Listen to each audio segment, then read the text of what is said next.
का, दोघांचं भांडण लावलं आणि हा बोका लोणी गिळायला तयार झाला. त्या छत्रपती शाहू महाराजांचा अधिकार त्यानं नाकारला, त्यांचं छत्रपतीपद त्यानं नाकारलं. म्हणजे हे झालं कसं माहिती आहे का, मृत्यू उरावर बसलाय आणि औषधी हिमालयामध्ये. परों को खोल जमाना उडान देखता है, जमी पे बैठ के क्या आसमान देखता है. जो अवजड तोफखाना निजामाचा आहे आणि ज्याचा त्याला एवढा अभिमान वाटतो, तो तोफखानाच त्याच्या गळ्यातली धोंड ठरवायचं बाजीरावाने ठरवलं. जिकडे तिकडे धूळ, बर्बादी, आग दिसायला लागली.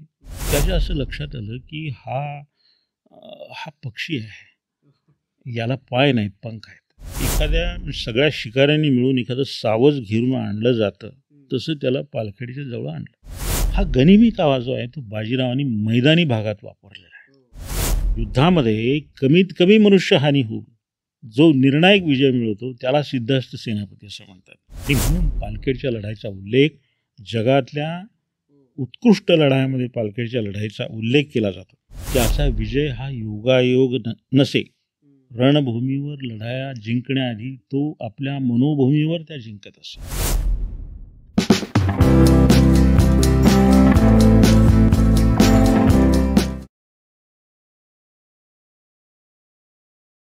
नमस्कार. ग्रंथप्रेमीच्या आजच्या या भागात तुमचं खूप स्वागत आहे. देवयोद्धा आणि श्रीमंत थोरले बाजीराव पेशवे यांच्याबद्दल आपण चर्चा करतो आहे. पहिल्या भागात आपण बराच मोठा भाग होता तरी फक्त त्यांच्याबद्दलचं इंट्रोडक्शनच झालं असं मला असं वाटतं. आणि त्यांची नेमकी युद्धनीती, त्यांनी लढवलेल्या लढाया, बाकी त्यावेळेसची परिस्थिती, त्यांचं कर्तृत्व याबद्दल आपण त्या भागामध्ये जास्त काही बोललोच नाही. आणि ह्या भागात त्या विषयावरती गप्पा करण्यासाठी परत एकदा काका विधाते सर आपल्याबरोबर इथे आलेले आहेत. सर नमस्कार, स्वागत आहे तुमचं. नमस्ते. नमस्ते. सध्या छावा पिक्चर खूप गाजतोय. होय. इतिहासाचं आपण त्याबद्दल बोलू नये, पण ॲटलिस्ट त्या सिनेमामुळे आपले राजे लोकांपर्यंत पोचले असं वाटतं. बरोबर, पोचले. सर आपण बाजीरावांबद्दल मागच्या भागामध्ये बरंच बोललो, पण तरी त्यांचं जे खरं कर्तृत्व आहे किंवा त्यांच्या ज्या लढाया आहेत त्याच्याबद्दल आपण त्या भागात जास्त बोलू शकलो नाही. सुरुवातीचे जे दिवस होते त्यांचे, म्हणजे साधारण पहिले 7-8 वर्ष, त्यात काही खूप म्हणजे जसं ज्याला म्हणतात की ॲक्शन्स घडले नाही. तो त्यांच्या उमेदीचाच काळ होता. पण साधारण 8-1 वर्षानंतर, ते पेशवे झाल्यानंतर 8 वर्षांनी, म्हणजे साधारण 1728 मध्ये सगळ्यात पहिल्यांदा स्वराज्यावर एक खूप मोठं संकट आलं. ते म्हणजे निजामाची स्वारी होऊ घातली होती स्वराज्यावरती. आणि तिथे निजामासारखा एवढा मातब्बर सरदार, त्याच्याकडे 1 लाखाचं सैन्य, मोठ्या मोठ्या तोफा, त्याच्यानंतर भरपूर संपत्ती, कोल्हापूरचे संभाजीराजे पण त्यांनी सोबत घेतले होते, आपल्याकडचेच बरेच लोक त्याला जाऊन मिळालेले होते. आणि एवढं सगळं करून तो स्वराज्यावर चालून येणार होता. आणि तेव्हाचं स्वराज्य म्हणजे साधारण 2-2.5 जिल्ह्यांचं ते स्वराज्य असं म्हणता येईल.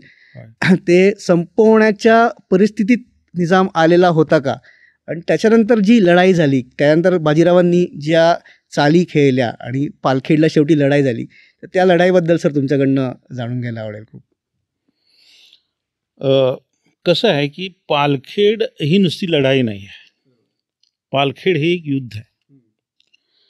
कारण सप्टेंबर 1728 पासून सप्टेंबर 1727 पासून ते फेब्रुवारी 1728 पर्यंत अशी 5 महिने लढायांची ती एक साखळी आहे. म्हणजे अनेक लढाया त्याच्यामध्ये झालेल्या आहेत. आणि शेवटची जी लढाई आहे ती पालखेडला झाली, पण दरम्यान खूप लढाया झालेल्या आहेत, त्यामुळे त्याला युद्धच म्हटलं पाहिजे.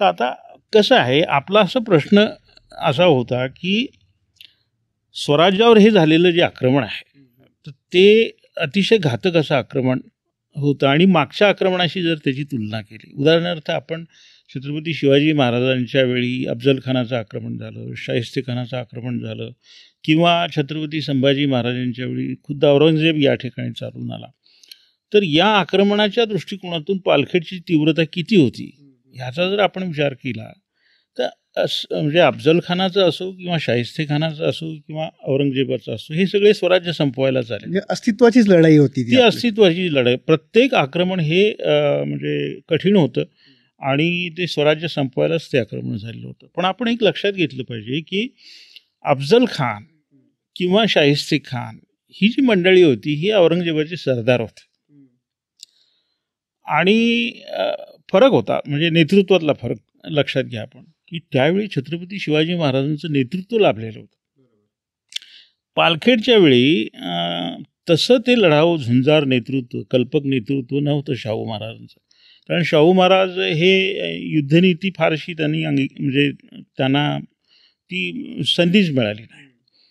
त्यामुळं आणि दुसरं असं की अफजल खान चालून आला, शाहिस्तेखान चालून आला, पण त्यावेळी स्वराज्यामधला एकही मंत्री, एकही सरदार फुटला नाही. प्रश्न निष्ठेचा होता, फरक निष्ठेचा होता. पालखेडच्या वेळी काय झालं होतं की निजामानी म्हणजे शाहू महाराजांच्या दरबारातले जे मंत्री होते त्यातले अर्ध्याहून अधिक मंत्री त्यानं स्वतःच्या बाजूला करून घेतलेले होते. आता दुसरं असं आहे की अफजल खान आणि शाहिस्तेखान हे सरदार होते. निजाम हा स्वतःला दख्खनचा बादशाह समजत होता. का बादशाह समजत होता? कारण निजामाकडे 6 मोठे सुभे होते. बुराणपूर, हैदराबाद, वराड, बिदर, औरंगाबाद, विजापूर असे 6 मोठे सुभे होते. त्यानंतर दुसरी गोष्ट अशी होती की खाली कर्नाटकात आपण जर गेलो तर अर्काट, शिरे, कर्नूल, सावनूर इथल्या ज्या 4-5 फौजदाऱ्या त्याच्याकडे होत्या. दुसरं खाली आणखी गेलो आपण तर म्हैसूर, त्रिचनापल्ली, तंजावर इथले राजे त्याची मांडलिक होते. म्हणजे आपण लक्षात घ्या, वर नर्मदेपासून म्हणजे तापी नर्मदेपासून ते खाली म्हणजे रामेश्वरमपर्यंतचा तो मुलूक जो होता तो त्याच्या ताब्यात होता. त्यामुळं तो एक शक्तिशाली असा तो प्रतिबादशाच होता. आणि दुसरं असं की इतकं असून त्याला गुजरात स्वतःच्या ताब्यात पाहिजे होता, माळवाही स्वतःच्या ताब्यात पाहिजे होता. त्यामुळं तो ह्या सरदारांच्या तुलनेमध्ये तो अत्यंत शक्तिशाली होता. आणि त्यामुळे हे आक्रमण म्हणजे निजामाचं जे पालखेडचं आक्रमण आहे ते फार मोठं आक्रमण असं होतं. दुसरं असं होतं की छत्रपती शाहू महाराजांचे जे सरदार होते त्याच्यामध्ये जे प्रसिद्ध गणले गेलेले सरदार होते, उदाहरणार्थ आता चंद्रसेन जाधव असतील, रावरंबा निंबाळकर असतील, नेमाजी शिंदे असतील, ही जी सरदार मंडळी होती ही शाहू महाराजांकडून फुटून तिकडे गेली. हां, तर त्या दृष्टिकोनातून पालखेडचं आक्रमण ह्या दृष्टीनं आपण बघितलं पाहिजे. दुसरं आणखी एक विचार करण्यासारखी गोष्ट आहे की हे सरदार का फुटले. पहिली गोष्ट अशी आहे की हे ताराराणी असो किंवा हे सरदार असो, शाहू महाराजांना ते उपरं मानत होते. त्याचं कारण असं आहे की ते मुघलांच्या कैदेत होते. राज्य तर आम्ही राखलेलं आहे, राणीसाहेबांनी राज्य राखलेलं आहे आणि हे आले आणि आयते राजे झाले, अशी एक भावना होती. दुसरं असं की शाहू महाराज म्हणजे ते मुघलांचे मांडलिक त्यांना मानत होते, म्हणजे त्यांनी मुघलांचं मांडलिकत्व पत्करलेलं होतं. सरदारांची भावना ही झाली होती की जर खुद्द राजाच जर मुघलांचा मांडलिक आहे आणि मग आपण जर मुघलांकडे गेलो तर काय बिघडलं. आणखी एक कारण त्याचं असं होतं की स्वराज्यनिष्ठा संपलेली होती. स्वराज्यनिष्ठा दोन छत्रपतींच्या काळात, 3 छत्रपतींच्या काळात ती निष्ठा टिकली. पुढे काय झालं, म्हणजे आवजाव सगळं सुरू झाल्यामुळं स्वराज्य आणि शत्रू राष्ट्र असा जो फरक होता तो संपला. आणखी एक त्याच्यामध्ये मराठ्यांची वतनाशक्ती हा एक फार मोठा मुद्दा होता. आणि निजामाकडे म्हणजे सौदेबाजीमध्ये निजाम हा शाहू महाराजांना वरचढ होता, कारण त्याच्याकडे सगळं होतं, राज्य होतं, पैसा होतं, सगळं होतं. हे सरदार असं समजायचे की शाहू महाराजांचं राज्य हे भक्कम नाही आहे, आणि त्यावेळी खरंच ते भक्कम नव्हतं. बाळाजी विश्वनाथ पेशवे जरी झाले तरी ते राज्य भक्कम झालेलं नव्हतं. इवन बाजीराव पेशवे जरी झाले तरी फार काय अजून त्याच्यामध्ये डेव्हलपमेंट झालेल्या नव्हत्या. त्यामुळं ही सरदार मंडळी त्यांना वाटायचं निजामाचं राज्य भक्कम आहे, ते टिकणार आहे, म्हणून हे लोक तिकडे गेले. तर हे सरदार अशासाठी फुटले. त्याच्यात आणखी एक कारण होतं की चित्पावन चित्पावनला पेशवेपद दिलं, चित्पावन ब्राह्मणांना पेशवेपद दिलं, हे अनेकांना आवडलं नाही. आता ह्या लढाईचं कारण काय, निजामाचा हेतू काय होता.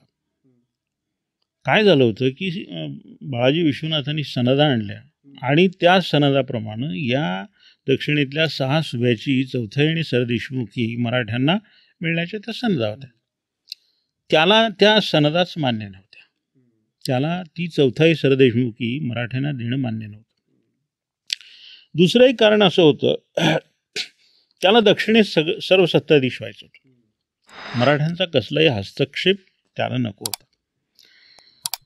आता त्याच्या नाराजीचं आणखी एक कारण होतं की शाहू महाराजांनी बाजीराव, फत्तेसिंग भोसले या लोकांना पाठवून कर्नाटकामध्ये 2 स्वाऱ्या केल्या.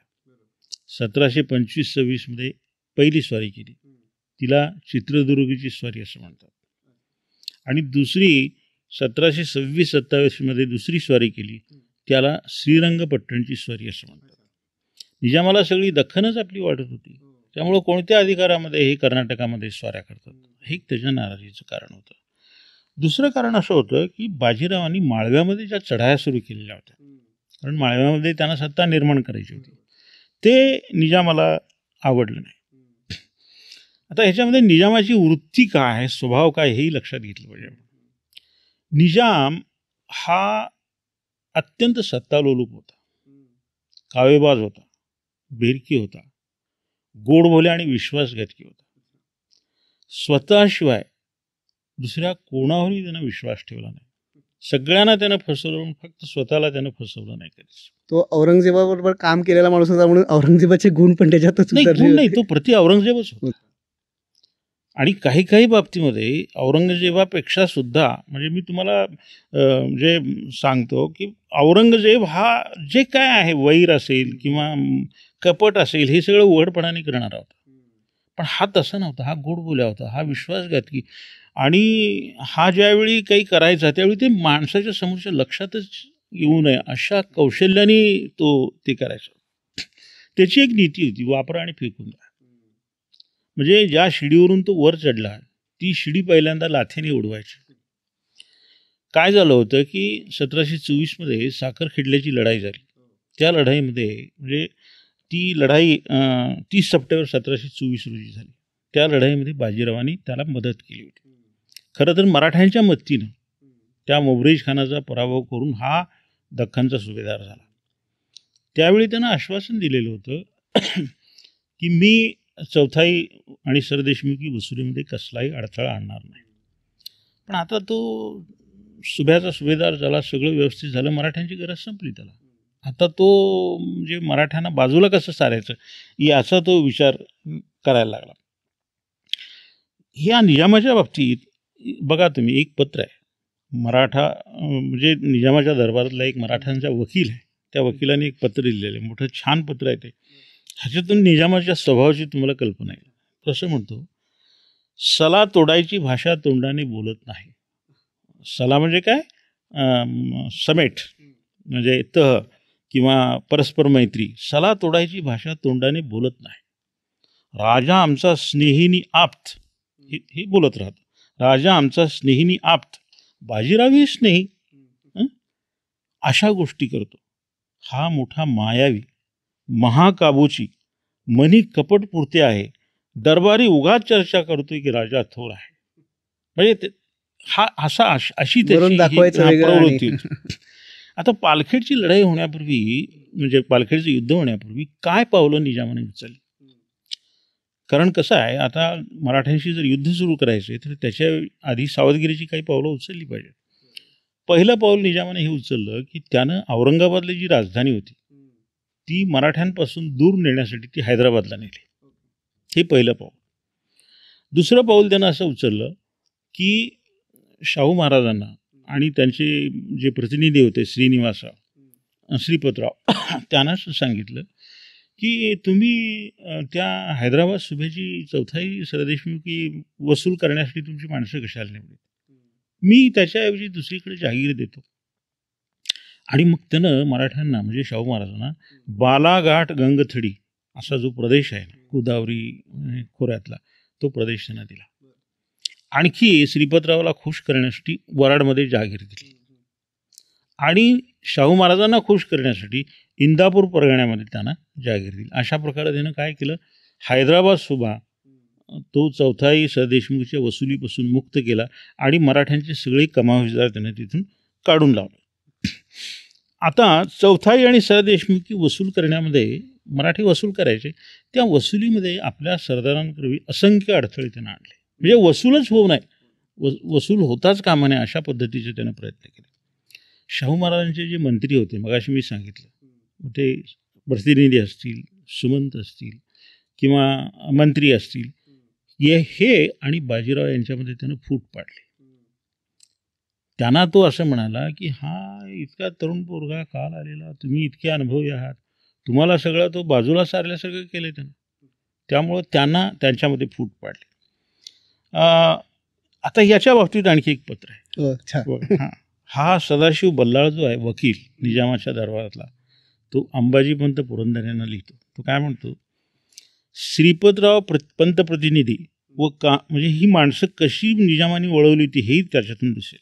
श्रीपतराव पंतप्रतिनिधी व कान्होजी भोसले यांनी निजामाचे कार्य करून दिल्यास, म्हणजे त्याला अनुकूल भूमिका घेतल्यास, कान्होजीला चांद्याचे राज्य आणि वेगळा राजा असा दर्जा मिळणार. म्हणजे शाहू महाराजांच्या उरावर दुसरा राजा हे करायचा. श्रीपतरावालाही काही मुलूक द्यावा. रंभाजी निंबाळकरला, म्हणजे हा निजामाचा सरदार, शाहू महाराजांचा बुद्धिभेद करण्यासाठी 2000 फौजेसह प्रतिनिधींनी, म्हणजे कुणी श्रीपतरावांनी साताऱ्याला आणावा असा विचार तांबराकडून झाला. आता बघा, श्रीपतराव पंतप्रतिनिधी जे होते, श्रीपतराव प्रतिनिधीच्या वकिलाने 10 मोहरा नवाबाला नजर केला. आता हा वकील काय म्हणतो, प्रतिनिधीनेच नवाबास नजर केली तर वकिलांनी काय करावे. अवघा वकर बुडाल्यासारखा झाला. वकर म्हणजे प्रतिष्ठा सगळी बुडाल्यासारखी झाली. आणि तो वकील पुढं म्हणतो, ज्याला श्रीमंताची भेट मिळणं दुर्लभ, त्याला नजरा केल्याने राज्याचा आब जातो. म्हणजे ही माणसं कशा पद्धतीनं शाहू महाराजांच्या राज्याचा आब घालवत होती ही ह्याच्यातून दिसते. आणि ती किती निजामाला अनुकूल झालेली होती. त्याच्यानंतर त्यानं कोकणस्थ विरुद्ध देशस्थ असाही संघर्ष उभा करायचा प्रयत्न केला. अरे तुम्ही देशस्थ आहात, तुमच्याकडे आत्तापर्यंत सगळी मराठा राज्याची सगळी कारभाराची सूत्र होती, आता हे चित पाहून घुसले, म्हणजे तुम्हाला म्हणजे तुमचं अवमूल्यन झालं. त्यानंतर ही नुसती मंत्रीच फितून तो राहिला नाही. मराठ्यांचा जो सरलष्कर होता सुलतानजी निंबाळकर, त्यालाही त्यानं फितवलं. नागपूरचे भोसले जे होते, कान्होजी भोसले, हे सरलष्कर होते, सेनासाहेब सुभा होते, त्यांनाही त्यानं फितवलं. तर अशा पद्धतीने ही पूर्वतयारी निजामाने आधीच करून ठेवली. Divide and rule. आता कोल्हापूरच्या संभाजी राजानं त्यानं फितवलं म्हणजे काय, याचं कारण असं होतं की तारा राणी जशा शाहू महाराजांना राज्य द्यायला तयार नव्हत्या, त्या असं मानत होत्या यांच्या राज्यावर काही अधिकारच नाही. तोच वारसा कोल्हापूरच्या संभाजी राजांनी आणि त्यांच्या मातोश्री राजेशबाई यांनी पुढे चालवला. त्यांनाही शाहू महाराजांचा अधिकार मान्य नव्हता. दुसरं असं की दक्षिणेकडचा जो मुलूक आहे तो सगळा आपला आहे असं ती मानत होते. त्यामुळे शाहू महाराजांनी कर्नाटकामध्ये ज्या 2 स्वाऱ्या केल्या त्या त्यांना बिलकुल आवडल्या नाही. त्यांना असं वाटलं की हा मुलूक माझा आहे, असं असताना इथे यांनी घोषणेचं काय कारण आहे. दुसरी त्यांची महत्त्वाकांक्षा अशी होती की त्यांना संपूर्ण राज्य हवं होतं. शाहू महाराज नकोच होते, पण तेवढा वकूफ नव्हता, तेवढी कुवत नव्हती. मात्र हे कोणाच्या तरी मत्तीनंच हे होणार ना. या निजामाने त्यांना सांगितलं की तुम्ही छत्रपती आहात, तुम्ही सगळा म्हणजे हक्क मागितला पाहिजे आणि शाहूला धुडकावून लावलं पाहिजे. अशा पद्धतीनं त्या दोघांमध्ये त्यानं हे निर्माण केलं. संभाजी राजांच्या मनामध्ये विकल्प निर्माण केला. आणि मग आपल्याकडचा सरदार जो आहे चंद्रसेन जाधव यांना त्यांनी पाठवलं आणि संभाजीराजांना थेटपणाने फितवलं. ते इतके फितले की 24 सप्टेंबर 1726 रोजी आपलं राज्य आपली मातोश्री राजेशबाईकडे सोपून ते थेट निजामाला जाऊन सामील झाले, सैन्यासकट सामील झाले. आणि चंद्रसेन जाधव म्हणजे धनाजी जाधवरावांचे पुत्र, ते धनाजी जाधवरावांचे पुत्र, त्यांनाही त्यांना निजामाने फितवलं होतं. आता एवढं सगळं झाल्यानंतर मग शाहू महाराजांना दणका द्यायला निजाम सिद्ध झाला. त्यानं काय केलं, म्हणजे कसं असतं माहिती का, दोघांचं भांडण लावलं आणि हा बोका लोणी गिळायला तयार झाला. आता होतं असं काय माहिती का, की त्याला कोणालाच काही द्यायचं नव्हतं. त्याला संभाजी राजांनाही काही द्यायचं नव्हतं, त्याला शाहू महाराजांनाही काही द्यायचं नव्हतं. त्यानं काय केलं, हैदराबाद मुक्त केलं आणि मग ते शाहू महाराजांशी बोलणी लावली. त्या श्रीपतराव प्रतिनिधींना गळाला लावलं आणि बोलणी अशी लावली, हैदराबादचं तर ते मी आता तुम्हाला दिलंच सगळं. आता हे सगळं माझ्या ह्या सगळ्या सुभ्यांमध्ये तुमचे कमावीदार नेमून वगैरे तुम्ही वसूल घेण्यापेक्षा रोख पैसे देतो ना मी, तेवढीच तुमची माणसं वाचतील, त्यांच्या पगारावर होणारा खर्च वाचेल. शाहू महाराजांना ते बरोबरच वाटलं. या प्रतिनिधींनी त्यांना पटवून दिल्यामुळं ते आता हे सगळं मान्य करण्याच्या बेतात आले. मग निजामनी काय केलं की आक्रमणाचं अस्त्र उघडलं. संभाजी राजांना घेऊन तो पुण्याकडे निघाला आणि शाहू महाराजांना त्यांना असं कळवलं, इकडे संभाजीराजे वसूल मागतायत, तिकडे तुम्ही मागता, मी कोणाला द्यायचं? तुम्ही असं करा, तुमचे आणि त्यांचे प्रतिनिधी माझ्याकडे पाठवा, वसूल कोणाला द्यायचा हे मी ठरवणार. म्हणजे त्यानं न्यायाधीशाचा अधिकार स्वतःकडे घेतला. म्हणजे समदानी जो वसूल त्याला दिलेला होता महाराजांना, तो त्याचा न्याय हा करणार. तो न्यायाधीशाचा अधिकार. आणि एवढं करून तो थांबला नाही. संभाजी राजांच्या नावाची त्यानं द्वाही फिरवली. शाहू महाराजांचे सगळे जे कमावीदार आहेत ते हाकलून गेले.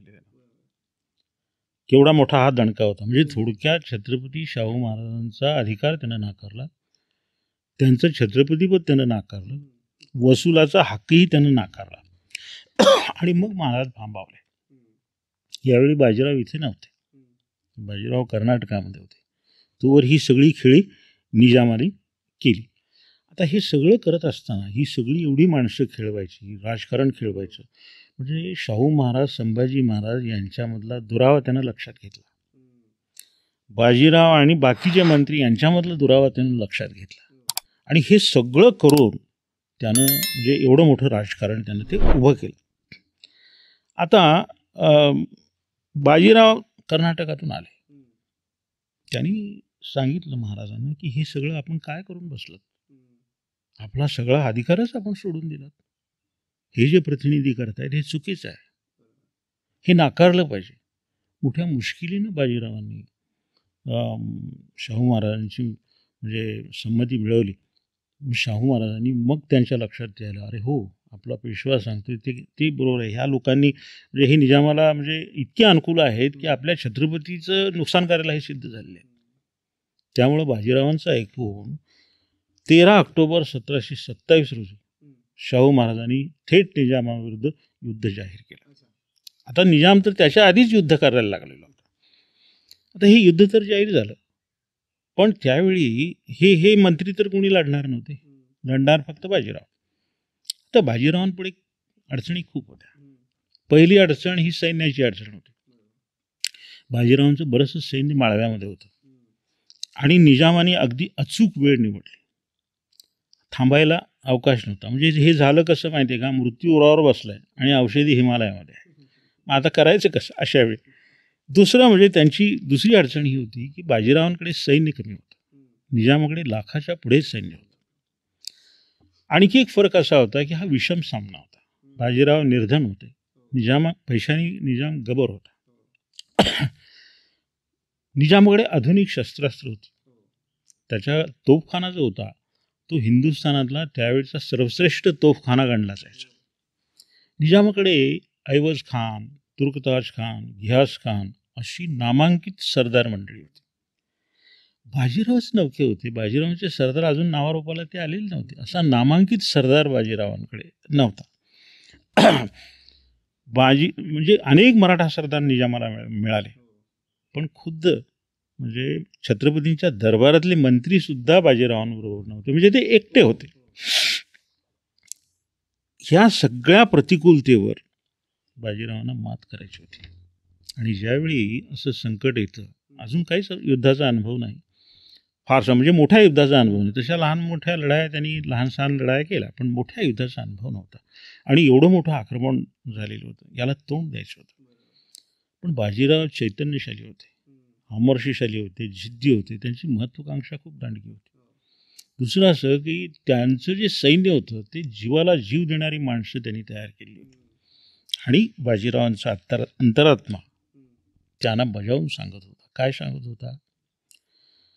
परोंग खोल जमाना उडान देखता है, तू गरुड आहेस, पंख पसर, जगाला तुझी झेप, तुझं उड्डाण बघायचं आहे. परों को खोल, जमाना उडान देखता है, जमी पे बैठ के क्या आसमान देखता है. हे खाली बसून तू काय आकाश बघतोस.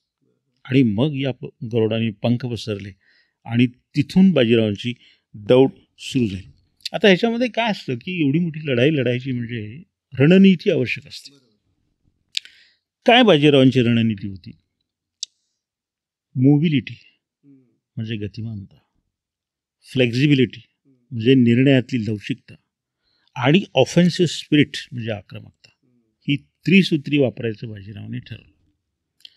दुसरा त्यांचा म्हणजे त्या रणनीतीचा भाग असा होता की सोयीची वेळ, सोयीची जागा ठरवायची, तिथे शत्रूला खेचून आणायचं आणि त्याला कोंडीत पकडायचं.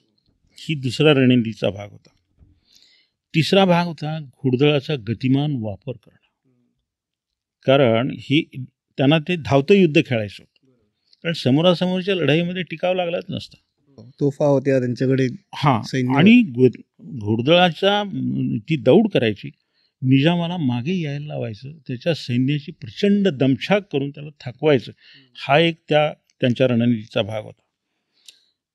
जो अवजड तोफखाना निजामाचा आहे आणि ज्याचा त्याला एवढा अभिमान वाटतो, तो तोफखानाच त्याच्या गळ्यातली धोंड ठरवायचं बाजीरावांनी ठरवलं.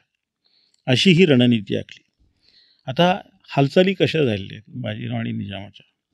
ऑक्टोबर-नोव्हेंबर 1727 निजामाचे हे तुर्कताज खान वगैरे हे सरदार स्वराज्यामध्ये हलकल्लोळ उडवत चालून आले आणि बाजीरावांकडे फारसं सैन्य नव्हतं.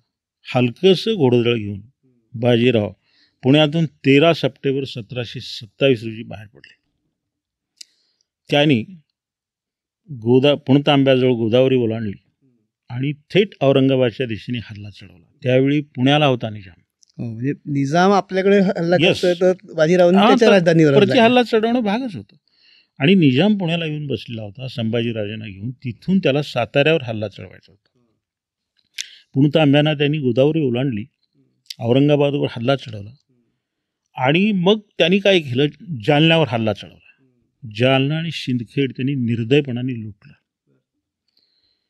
तिथून बोंब उठल्यानंतर निजामाने आपला सरदार जो होता ऐवज खान, तो खरं तर त्याचा सासरा होता, जरा वयस्क माणूस झालेला होता, त्याला त्यानं सैन्यासह पाठवलं बाजीरावांच्या पाठीमागे. तो जालन्याला आला आणि तिथे 5 नोव्हेंबर 1727 रोजी एक लहानशी चकमक झाली. बाजीरावांनी त्याला धुडकावलं. त्यांना लढाई अशी द्यायचीच नव्हती, त्यांना फक्त पळवायचं होतं. त्याला धुडकावलं आणि बुराणपूर जाळायची त्यांनी आवी घातली. त्यानंतर बाजीराव डिसेंबरमध्ये माहूरला आले, मंगरूळला आले आणि वाशिम आले. ही तिन्ही शहरं त्यांनी लुटली. जिकडे तिकडे बर्बादी, आग दिसायला लागली आणि लोकांची तिकडून म्हणजे निजामाकडे खबरा यायला लागल्या. मग आता ऐवज खानाला त्यानं सांगितलं पाठलाग कर. ते ऐवज खानाला तर बाजीराव सापडेना. हे करून बाजीराव तिथून बुराणपूरला गेले. हे तुम्ही जर अंतर सगळं बघितलं ना, शेकडो कोसांचं अंतर आहे.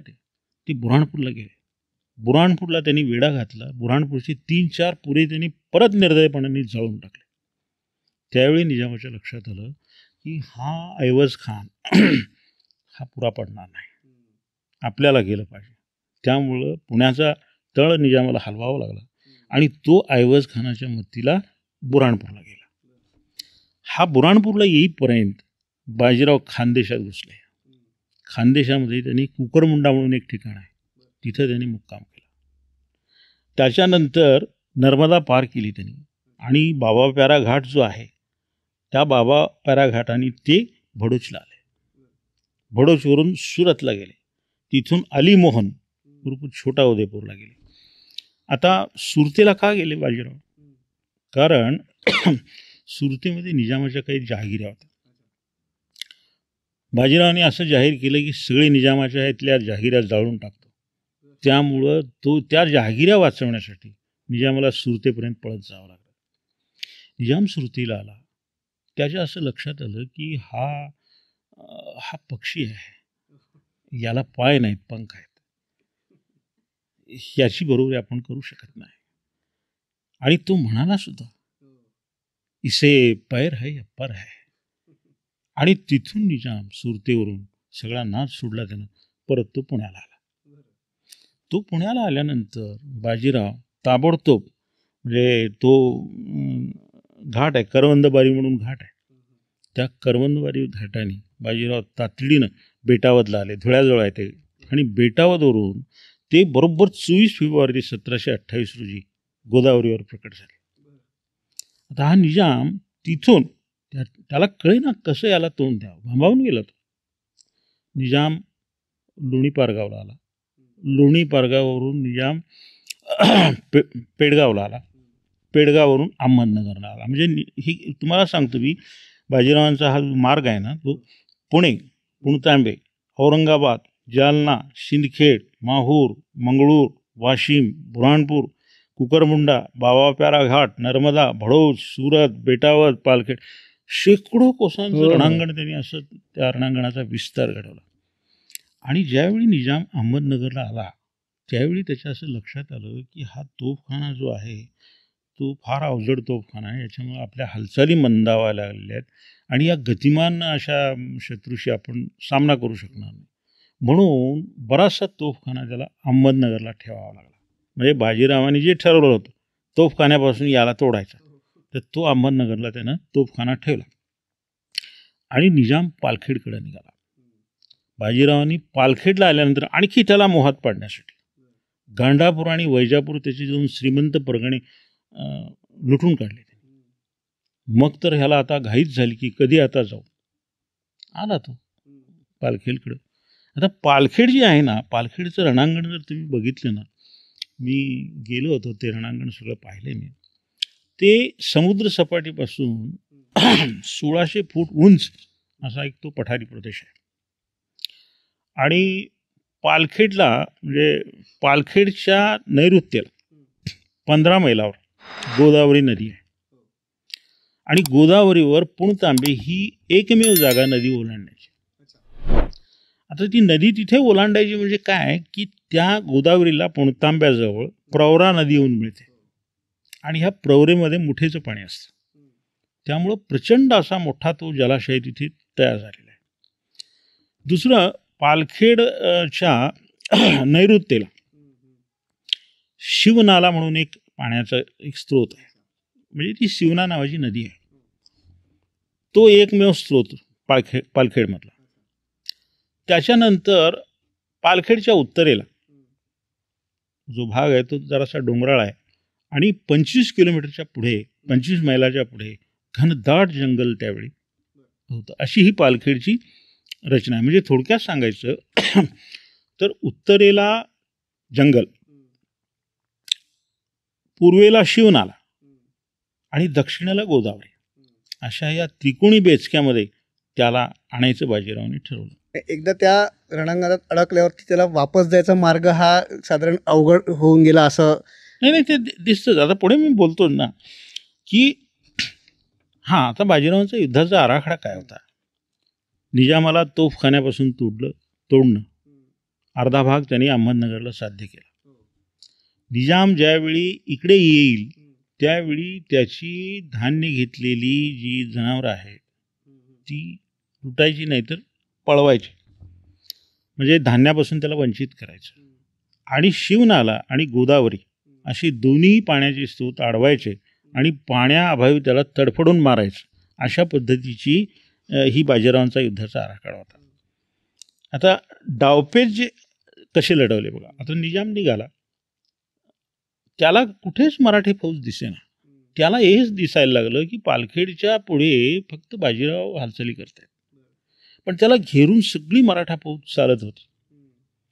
छुपे हल्लेही चढवले जात होते आणि त्याला एखाद्या सगळ्या शिकाऱ्यांनी मिळून एखादं सावज घेरून आणलं जातं तसं त्याला पालखेडच्या जवळ आणलं. आता तो पुणतांब्याला आला. पुणतांब्याला आल्यानंतर 17 फेब्रुवारी 1728 रोजी निजामाची आघाडीचं सैन्य जे आहे ते पुणतांब्याला आलं, ते पार झालं.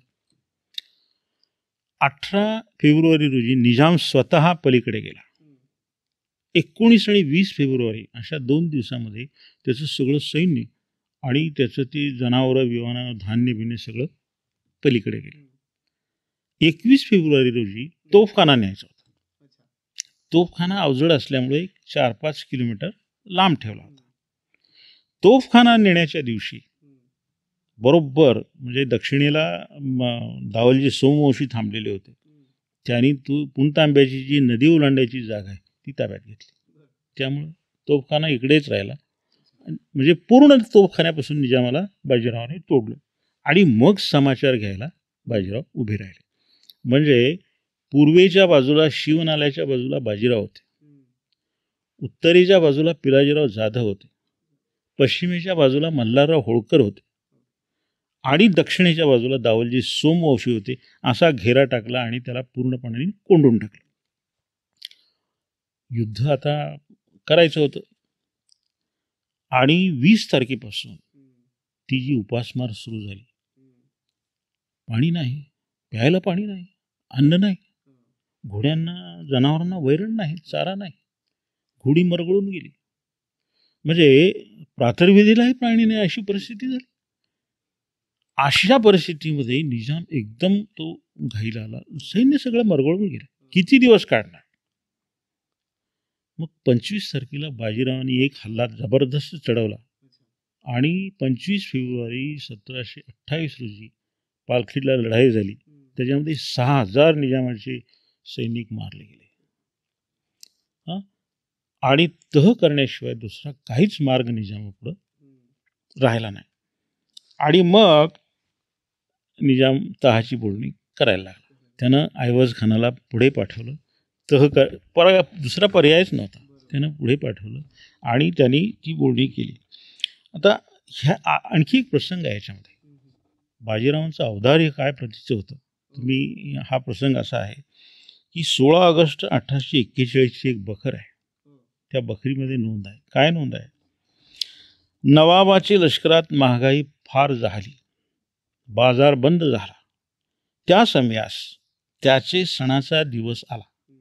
ही नंतरची बखर आहे. त्यामुळे ह्या बखरीची सत्यता पडताळण्यासाठी मी थोडा शोध घेतला. हा सणाचा दिवस जो होता ना, तर तो शबे मेराज म्हणून सण होता त्यावेळी आणि तो येतो त्यावेळी. सणाचा दिवस आला तेव्हा नवाबाने वकिलास पाठविले की लष्करात महागाई झाली आहे, यास्तव दाणा किराणा पाठवून द्यावा. त्याचवरून रायांनी सर्वांशी पुसले, कोडी मसरत दिली की या समयी नवाब काहील झाला आहे. म्हणजे काहील म्हणजे घाबरा झालेला आहे, आता पाठवू नये मदत. ते ऐकून रायांनी उत्तर दिले की आपला शत्रू आजारी, भुकेला अथवा निजेला असता त्याचा नाश करणे शिपाईगिरीस योग्य नव्हे. नवाबांनी सांगून पाठविले त्यापेक्षा गौरव करावा त्याचा. असे बोलून शेट्यास सांगून दाणा किराणा जिन्नस 5000 बैल आपल्या छबिन्यातून त्याचे लष्करात पाठवले. पुढे सलाहून भेटी झाल्या. म्हणजे तशा परिस्थितीमध्ये सुद्धा बाजीरावांनी औदार्य दाखवून, आणि तो एक असा शत्रू असेल बघा. बाजीरावांचा औदार्य किती ओळखत असेल तर माणसाची काय पारख असेल त्याला. आता हा रामाजी दामोदर जो वकील आहे तो चिमाजी अप्पाला ह्या पालखेडच्या विजयाविषयी कळवतो. हे पेशवे दप्तर खंड 10मध्ये हे पत्र आहे. मार्च 1728चं पत्र आहे.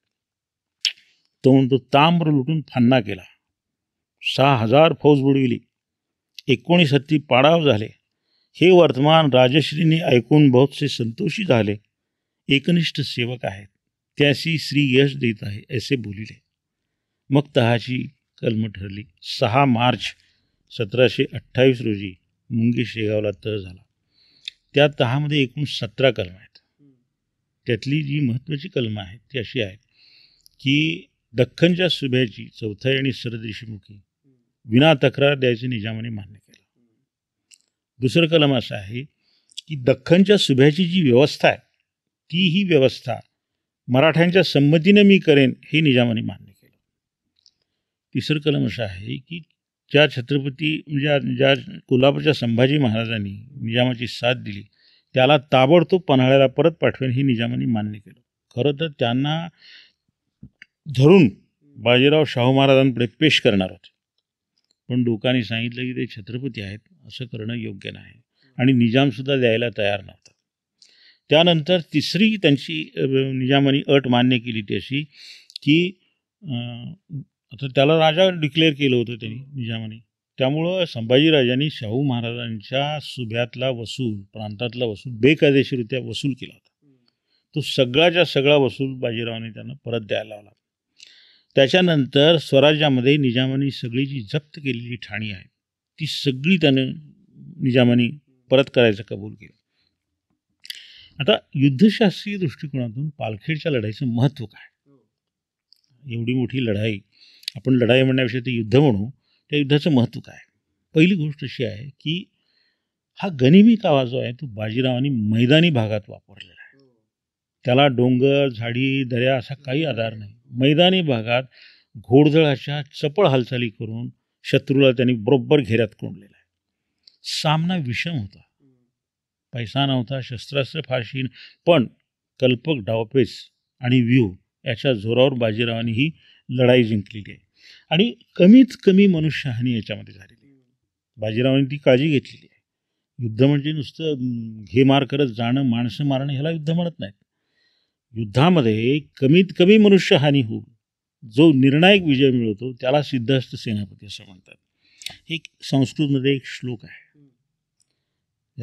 असा श्लोक आहे, प्रच्छन्नो वा प्रकाशो वा योगी यो अरिप्रबाधते तद्वै शस्त्रम शास्त्रविदम न शस्त्रम छेदम स्मृतम. म्हणजे गुप्तपणाने किंवा उघडपणाने असो जे साधन शत्रूला मारक ठरते त्यालाच शास्त्रवेत्ते शस्त्र समजतात.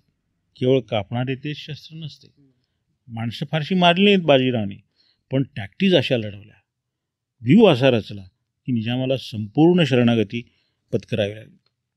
आणि म्हणून पालखेडच्या लढाईचा उल्लेख, जगातल्या उत्कृष्ट लढाईमध्ये पालखेडच्या लढाईचा उल्लेख केला जातो. आपण अद्वितीय सेनापती आहोत हे बाजीरावने सिद्ध केलं. निजाम त्यावेळी 57 वर्षाचा होता, बाजीराव अवघे 27 वर्षाचे होते. निजामाचा जन्म आहे 11 ऑगस्ट 1671, बाजीरावांचा जन्म आहे 18 ऑगस्ट 1700. म्हणजे जवळजवळ 30 वर्षांनी निजाम मोठा होता. नुसता वयाने मोठा नव्हता, अनुभवाने सुद्धा खूप मोठा होता. अशा या सेनापतीला बाजीरावांनी शिकस्तानी मात दिली. म्हणून तुम्ही म्हणजे पालखेडच्या लढाईचं आणि डावपेच जे आहे याची स्तुती परकीय इतिहासकारांनी केलेली आहे. Field marshal viscount Montgomery of Alamein हा जो ब्रिटनचा प्रसिद्ध फील्ड मार्शल होता, सेनापती होता, त्यानं ए कन्साइज हिस्ट्री ऑफ वॉरफेअरमध्ये स्पष्टपणाने असं म्हटलेलं आहे, मास्टरपीस ऑफ स्ट्रॅटेजिक मोबिलिटी. आणि बाजीरावांची तुलना जी आहे ती Frederick the great, Babur, George Washington, Napoleon, Duke of Wellington अशा थोर सेनापतीशी बाजीरावांची तुलना केली आहे. इमर्सन हा एक इतिहासकार आहे, त्या इमर्सन ह्या इतिहासकारांनी नेपोलियनविषयी असं म्हटलेलं आहे. काय म्हटलेलं आहे? He never blundered into victory but won his battles in his head before he won them on the field. म्हणजे त्याचा विजय हा योगायोग नसे, रणभूमीवर लढाया जिंकण्याआधी तो आपल्या मनोभूमीवर त्या जिंकत असे. पालखेडची सगळी जर लढाई आपण बघितली तर बाजीरावांनी ही लढाई त्यांच्या मनोभूमीवर फार आधी जिंकलेली होती, फक्त त्यांनी नंतर कृती केली. तर असा हा वृत्तांत आहे पालखेडच्या लढाईचा. सर, हा जो विषय तो खूपच मोठा आहे आणि तो महत्त्वाचा विषय असल्यामुळे त्याला मध्ये कुठे थांबवणं हे योग्य नाही, पूर्ण डिटेलमध्ये चर्चा करणंच हे योग्य आहे. पण आपण हा भाग इथे थांबू आणि पुढच्या भागात परत कंटिन्यू करू. त्याच्यामुळे इथे थांबूया. थँक्यू.